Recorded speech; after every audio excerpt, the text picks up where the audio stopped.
thanks for being here. It's exciting to actually have a normal season or somewhat normal season get kicked off for our athletics last Monday. We've had a number of people that have registered for fall athletics, and those sports are going off. Your sons and daughters are doing a great job with the different things that we've had to deal with over the summer, whether it be the heat or registration or uncertainty about what things look like. I feel really great that we are in a position to get started. I was hoping that we could do this meeting in person, or at least have a portion of it in person for those that want to be here.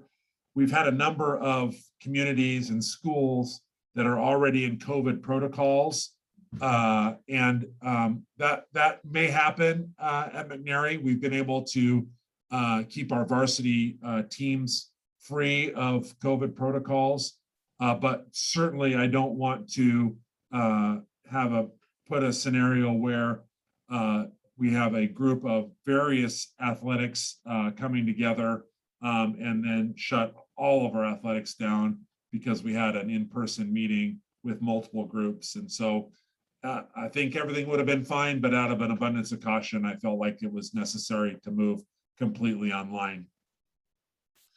Just cover some dates for you guys. And again, the caveat at the bottom is probably something I could say at the end of each slide, is that things are subject to change. And so just be in constant communication, and keep a bookmark on osa.org, because they are the fastest way to get the most accurate information statewide. We've got fall jamborees that are starting this week. Homecoming week is going to be the week of September 27th through October 2nd, which is the dance on October 2nd. We've got a number of senior nights, and it sounds like some of those senior nights are already changing. In particular, girls soccer might be moved, so that might change as well. The next thing that I want you guys to be aware of, SAT, November 6th is a national testing date for the SAT. It's also an important date for cross-country championships, volleyball championships, playoffs in soccer, and playoffs in football. And so in the interest of your son or daughter scheduling an SAT that they may have to cancel if they want to participate in a competition or a playoff, it's important not to schedule that SAT date. We certainly want your junior and senior to take the SAT, but just not on November 6th. The other thing is that November 15th is when our winter sports start. And so those that the multi-sport athletes that we have, there'll be an opportunity probably in early to mid-October to sign up for winter sports. And we'll go from there, just so that you guys have understanding of what's going on. Again, osa.org, and being in communication with your coaches is the best way to get the most accurate, up-to-date information. Speaking of contact information, I posted a link, and I'll do it again right now because I'm thinking about it. The link to our head coaches and their contact information. The best way to get a hold of them is to email them during this season, and they can get you that information. Also, it's important to find out whether they're using Remind or Facebook or what method or mode they're using to communicate important information, that you find out what that is and sign up for it and make sure that you're getting those information. If you're not, please reach out to the coach and find out what the best way is to get that information. Every sport is a little bit different for its own reason, and so just make sure that you're able to do that. Again, these links, we'll send out a copy of the PowerPoint slides, and you can click on these links when you're there to contact coaches. And this is for schedules, dates, contest changes, and things like that. If there's a concern regarding your son or daughter, or your daughter or son have a concern, the first mode of communication should be face-to-face with the player and the coach. I want to encourage that practice with our players and our coaches, because that's the best way to communicate when we have concerns. Next piece of information, there's 2 ways this year to enjoy watching fall sports. We will have NFHS Network, a live stream. They continue to improve the broadcast. We have plans. We have a date where fiber connection is being installed in our stadium, so that the connectivity with our live stream is going to be better moving forward. The difference is that our first year we were able to purchase a pass for anyone that wanted to. It was free to watch McNary play. However, when McNary played in other districts, you would have had to have purchased a monthly pass or an annual pass in order to watch those.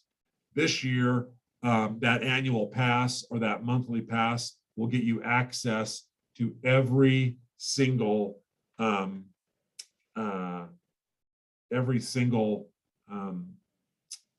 game in the country.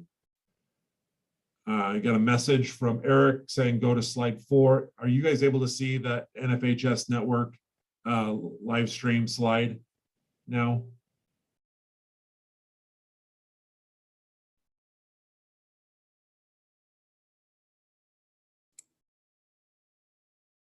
No. Okay. Well, we'll work on Scott. We'll work on making sure we send out these slides to everybody after the presentation. I'm gonna stop the share and then resume share.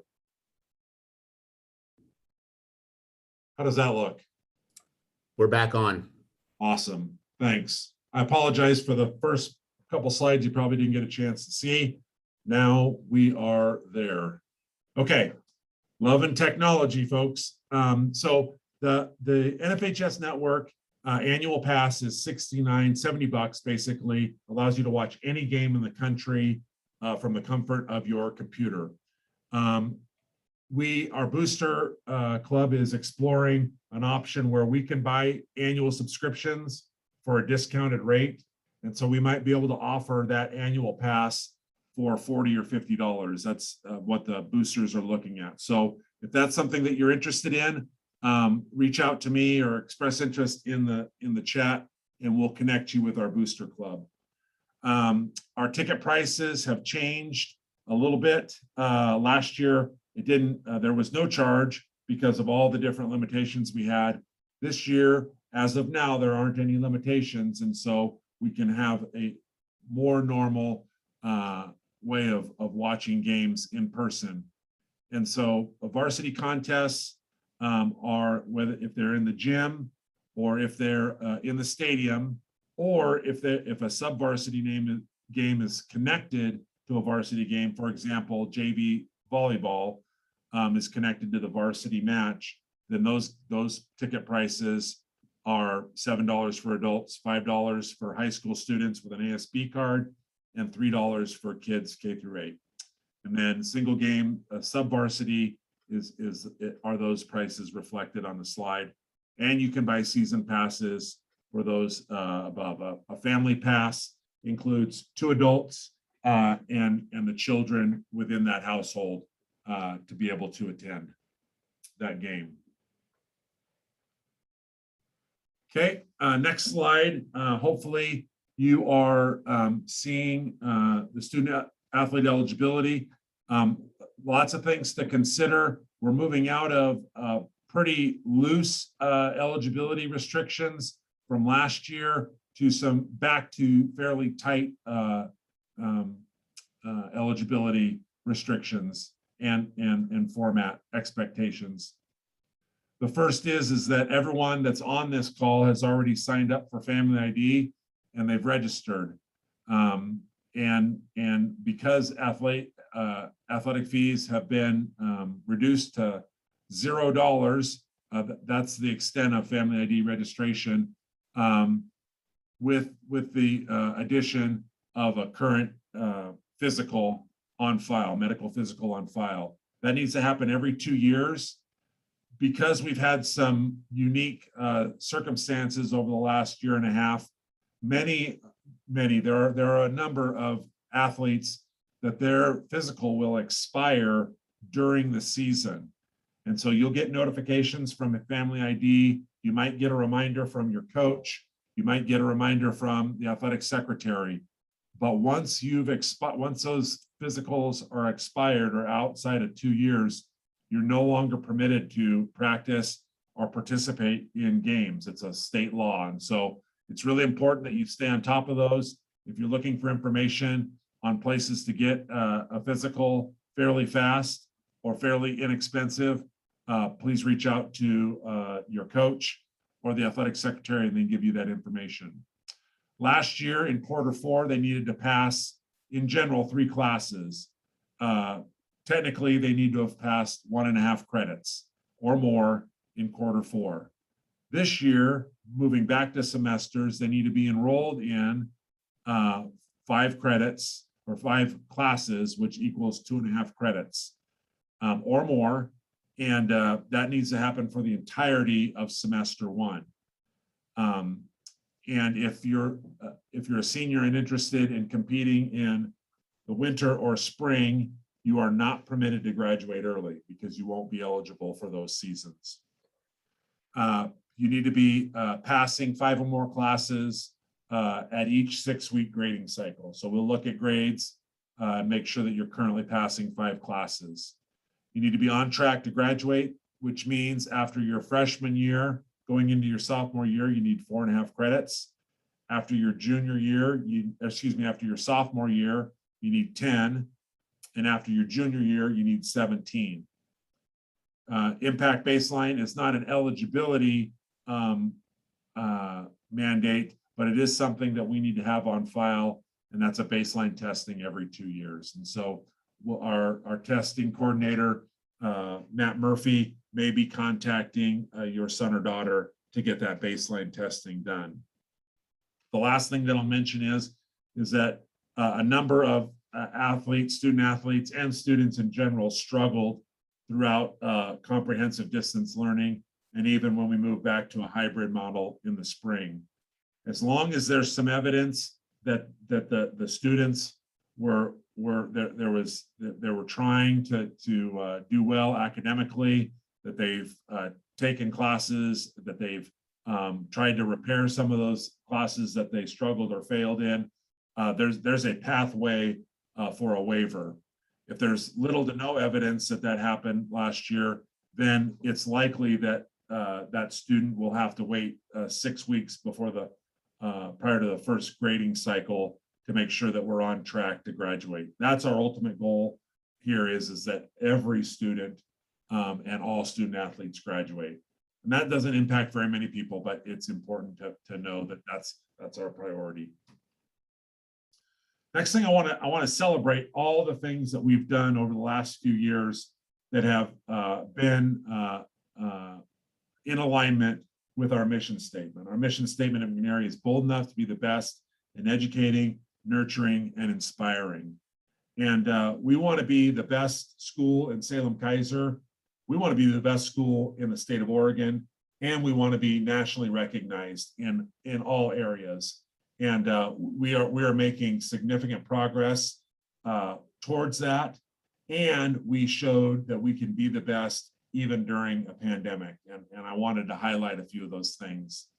To my knowledge, not one varsity game was canceled due to COVID protocols from the McNary end. We might have canceled a varsity game, but it was from the other team that did that required us to lose a game. We had 22 different seasons in 120 days. That's pretty remarkable. It wasn't enough, but it was great to be able to do something that got our kids back on our courts and fields participating. We at McNary had more than 7,000 in-person student appointments, more than 7,000 in the first 3 quarters. Towards the end of quarter 3, we were averaging over 900 appointments. That is far and above the best that was done in our district, and I'm guessing statewide. We did everything. We made sure our protocols were safe, that we were following the guidance from both the district and the state, and we still pushed the envelope and got kids in. And the result of that led to 63 of our senior athletes graduating. All 51 of 51 students, seniors with an IEP graduated. 18 of 21 of our senior English learners graduated. That's a 30% increase from prior years. We had approximately, the final numbers aren't in, 95% of our seniors graduated in 2021. All of those numbers are district leading numbers. I'm not able to confirm those, but based on what has happened over the course of the last few years and what happened during the pandemic, those numbers are in some regards well and above the district and state averages. One thing to note that is good to know too is that this year, in comparison, there are 63 new athletic directors in the state of Oregon. And that probably mirrors where we're at with coaches in the state as well. My guess is that whatever that number is in alignment, that ratio is in alignment with the number of head coaching changes in our state. And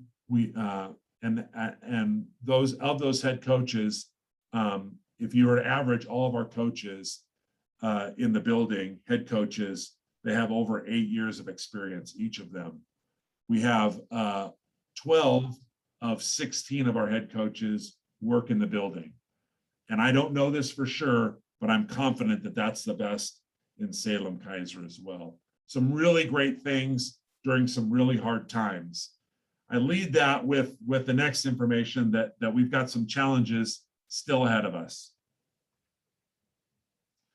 We are going to continue, it looks like for the foreseeable future, continue to have COVID mandates and guidance that we're going to have to follow if we want our kids to continue to be able to participate in athletics and be in person learning 5 days a week. Those are the things that we have to do, that we are working on a daily basis to ensure that our kids are in the building and they're participating in athletics. We've got transportation availability. There's bus driver shortages statewide. I think Bend is worse off than we are, but we have a shortage as well in Salem-Keizer, and there's significant officiating shortages for multiple reasons. There's reasons why that we have officiating shortages. All of those things are going to require the same bold approach that allowed us to be successful last year and prior years. We were asking that our coaches, our players, our parents, our community are flexible. There's going to be some things thrown at you. There's going to be things that change on a moment's notice, and it's going to require flexibility with our families and our coaches and our players. A lot of grace involved. We are all in a different place with the pandemic on mask restrictions, on vaccinations, on every aspect.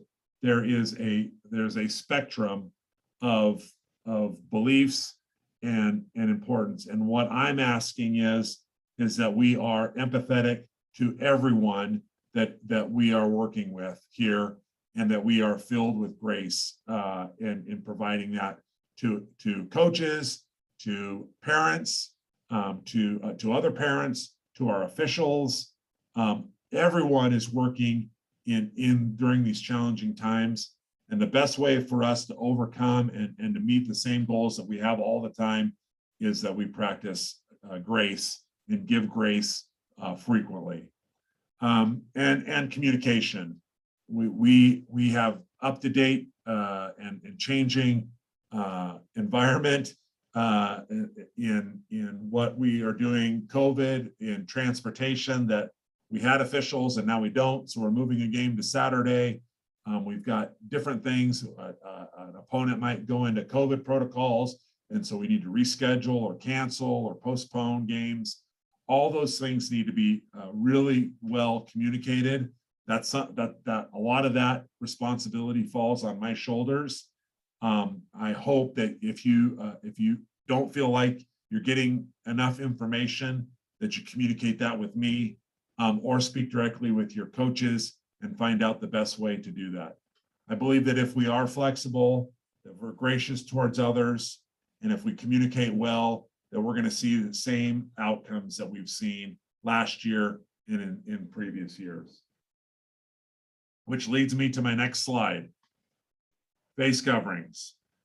I'm not going to read all of this. I felt it was important to copy and paste the entire OSA memo bulletin, word for word. Again, I'm not going to read through this. You guys can read it for yourself. There's a link there to the OSA memo that came out on August 20th. That is a change from their August 13th memo. And my guess is by the end of the week, there'll be another memo with some tweaks to what is currently out there based on what Oregon and Oregon State are doing and states around us are doing. I'm guessing that there's going to be changes ongoing throughout it. The one that I want to highlight because of the audience that I'm speaking to tonight is the blue regarding spectators. Spectators at indoor interscholastic events are required to wear masks regardless of vaccination status. Spectators may remove their masks indoor if they are actively eating or drinking. That's not my rule. That's not OSA rules. That's OHA and the governor's law. We can agree with it, not agree with it, be supportive of it, not supportive of it, all those things. But at the end of the day, I'm going to be wearing my mask when I'm at the games. I'm asking that all of our spectators wear their masks. I'm asking that coaches wear their face coverings and that officials wear their face coverings so that we can continue to offer athletics for our student athletes. And in addition to that, we allow spectators to watch the games.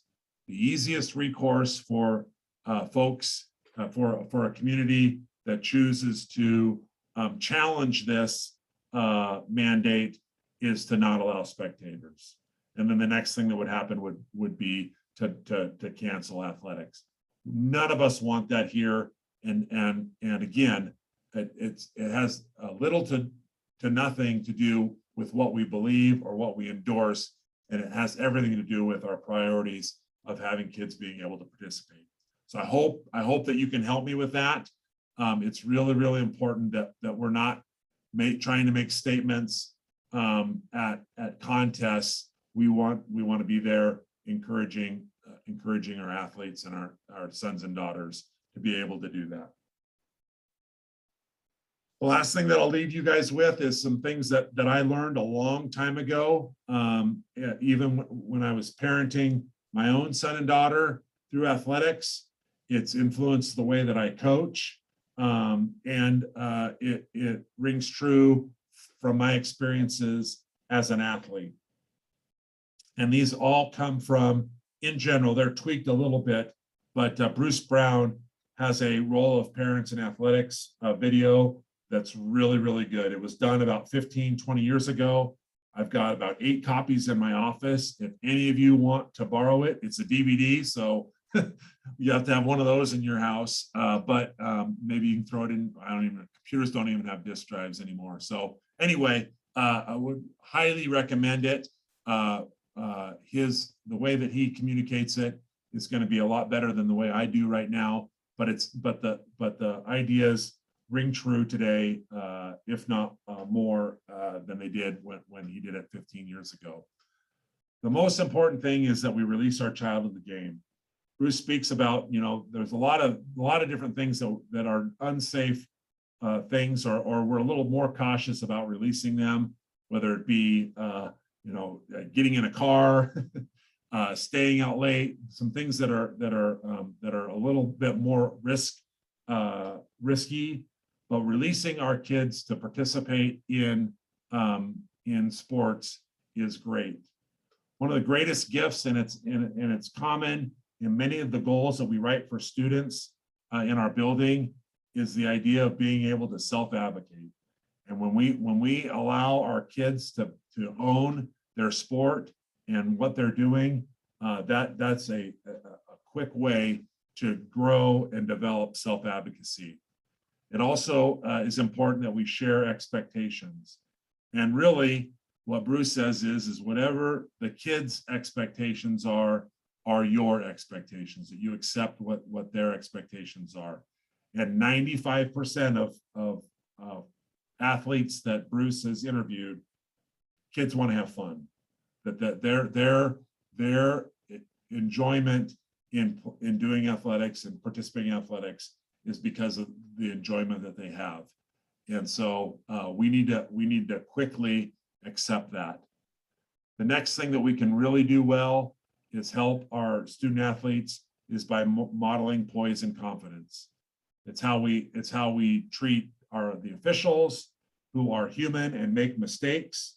Some make more mistakes than others, but there's one of the reasons why we're facing a shortage is they're getting berated game in and game out, and we can do a good job of modeling poise and confidence towards them, towards our officials, and towards other spectators. We really need to do a good job of that, and that includes how we interact online too. We want our student athletes to be good digital citizens, and we can model that for them as well, and how we interact on Facebook and other social media profiles.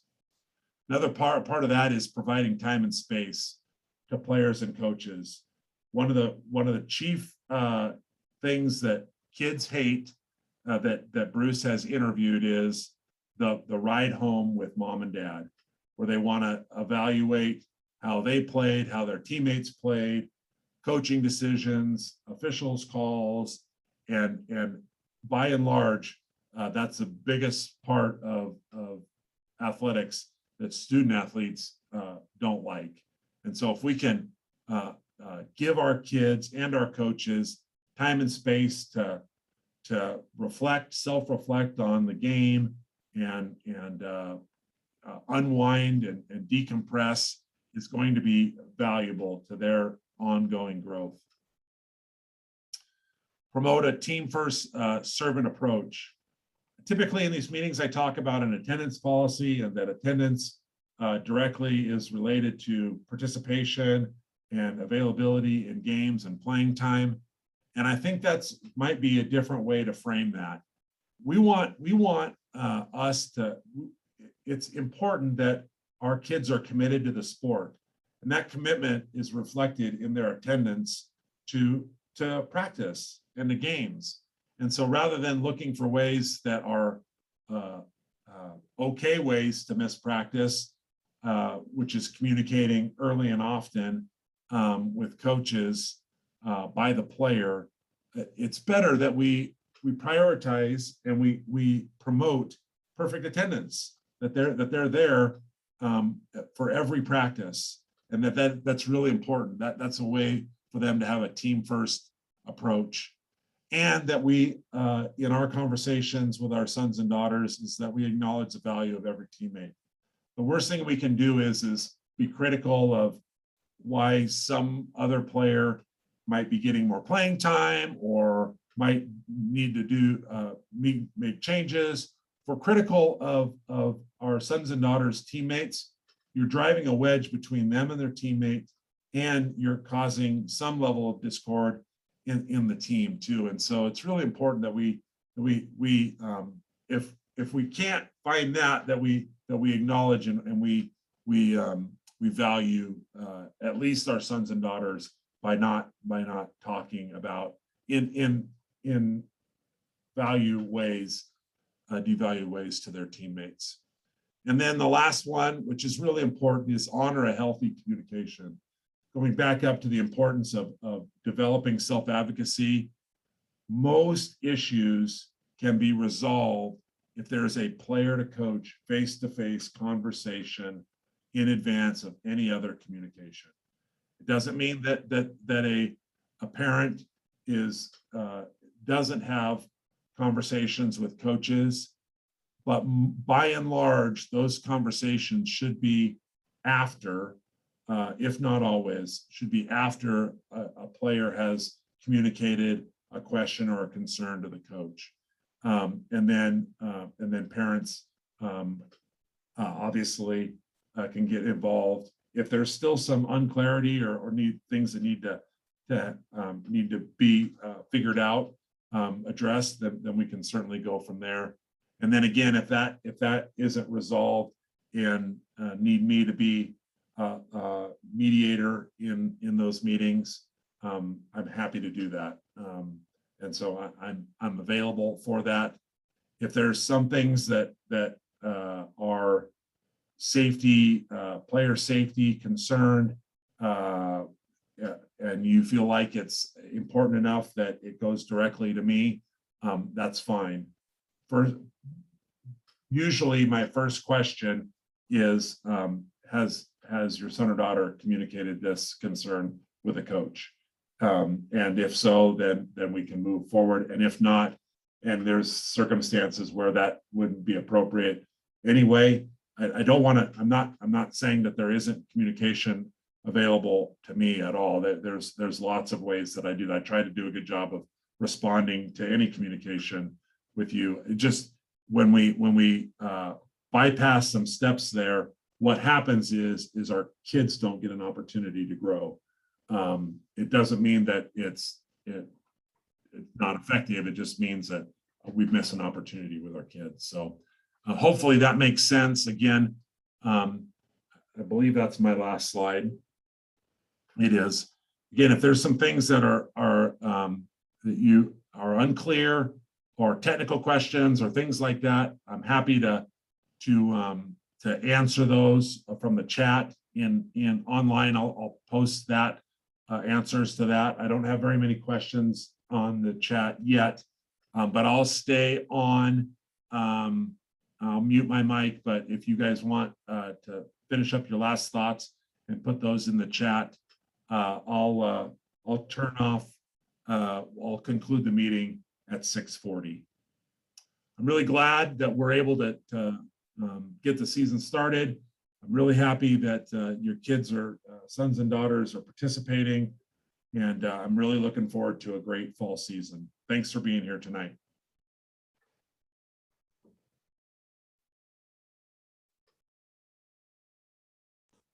Thank you, Scott.